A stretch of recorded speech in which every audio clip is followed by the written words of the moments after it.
बिस्मिल्लाहिर्रहमानिर्रहीम। अस्सलाम वालेकुम viewers, welcome to my YouTube channel. उम्मीद करूँगी आप सब खैरियत से होंगे। और आज हम बनाने जा रहे हैं बहुत ही मज़ेदार सा अचार, लसूड़े का अचार और आम का। किस तरीके से बनाया जाता है फुल गाइड करूँगी। आपका अचार कभी भी ख़राब नहीं होगा।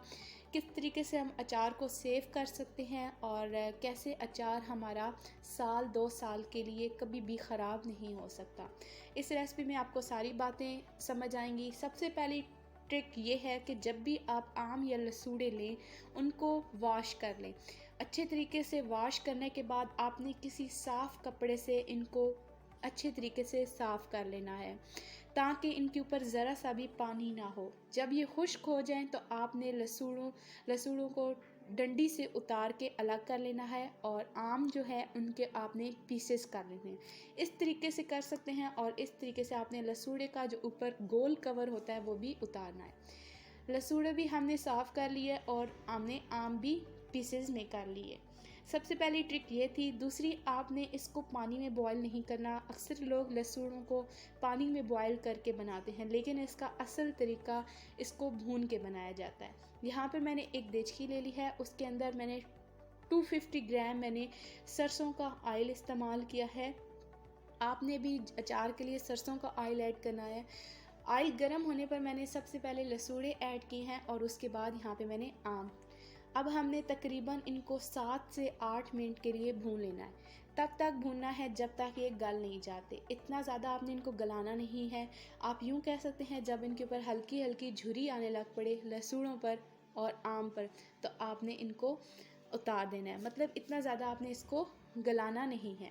जब ये 6 मिनट हो जाएं आपको भूनते हुए, तो आपने इसके अंदर तकरीबन 17 से 18 जवे लहसुन के ऐड कर देने हैं। ज़्यादा लहसुन इसके अंदर ऐड नहीं करेंगे और 2 मिनट हम इसे लहसुन के साथ भून लेंगे। टोटल हमने 8 मिनट इसको भूनना है। तो यहाँ पर मैं आपको इसका फाइनल लुक दिखा दूँ कि इस तरीके से आपने लसूड़े को भून लेना है, इतना। अब यहाँ पे फ्लेम बंद कर देंगे और मुकम्मल अचार ठंडा होने पर ही हम इसको परात में ऐड करेंगे। अब इसके अंदर मसाला जात बता दूं कि कौन कौन से ऐड करने हैं। सबसे पहले नमक 1.5 टेबल स्पून, लाल मिर्च 1 टेबल स्पून। करारा अचार बनाने के ये मसाला जात हैं, आपने भी इसी तरीके से ऐड करने हैं। 1 टेबल स्पून से कम मैंने हल्दी ली है। 1 टेबल स्पून यहाँ पे मैंने दरदरी मिर्च यानी कुटी हुई मिर्च ली है। लाल मिर्च के बाद यहाँ पर 10 से 12 दाने साबुत काली मिर्च के ऐड किए हैं। 1.5 टेबल स्पून साबुत मैंने सौंफ ऐड की है। 1.5 टेबल स्पून यहाँ पर मेथरे ऐड किए हैं। 1 टेबल स्पून साबुत ज़ीरा ऐड किया है। सारे मसाले साबुत जाएंगे सिवाय खुश धनिया का। खुश धनिया यहाँ पे मैंने 1 टेबल स्पून भर के ऐड किया है कुटा हुआ, इससे टेस्ट अचार में अच्छा आता है।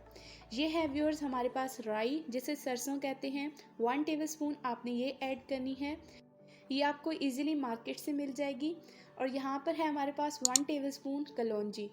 अगर आप चाहते हैं कि आप अचार कमर्शियल तरीके से बनाएं तो यही मसाले ऐड करें, इससे बहुत मज़े का बनता है अचार। और इसी तरीके से आपने इतने मसाले इसके अंदर ऐड करने हैं। मसाले ऐड करने के बाद अब आपने इसको अच्छे तरीके से मिक्स कर लेना है और साथ ही आपने ऑयल ऐड नहीं कर देना। ऑयल हम बाद में ऐड करेंगे। बिल्कुल भी ध्यान रहे, मसाले मिक्स करते हुए जो भी स्पून यूज़ करें वो आपकी खुश्क होनी चाहिए। जिस परात में डालें वो भी खुश्क होनी चाहिए, क्योंकि एक कतरा भी आपका अचार में अगर पानी का चला जाए तो अचार हमारा ख़राब हो जाता है। तो अब ये मैंने आपको इसलिए दिखाया है कि हमारा ये अच्छी तरीके से गल गया है। तो अब हम इसको सर्व कर लेंगे। सर्विंग के लिए यहाँ पे मैंने एक बाउल ले लिया है और एक बर्नी ले ली है। आपने जो भी बर्नी लेनी है उसके अंदर सबसे पहले अचार डालना है और उसके बाद आपने अचार इतना ज़्यादा नहीं डालना कि वो डिप ही ना हो। आपने यहाँ पे सरसों का तेल अच्छा इस्तेमाल करना है और इतना ऐड करना है कि अचार इसके अंदर हमारा डिप हो जाए। जिस भी बाउल में आप डालें, जिस भी बर्नी में आप ऐड करें। ऐड करने के बाद आप इसे साल 2 साल जितना भी रखना चाहें, कभी भी आपका अचार ख़राब नहीं होगा।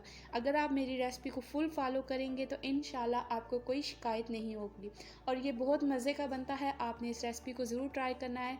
तो ये रहा इस अचार का फाइनल लुक। तो अगर मेरी रेसिपी आपको अच्छी लगती है तो इसे लाइक ज़रूर करना है, शेयर करना है। मेरे चैनल को सब्सक्राइब करना ना भूलें। अपनी दुआओं में याद रखें। अपनी होस्ट को दीजिए इजाज़त। अल्लाह हाफिज़।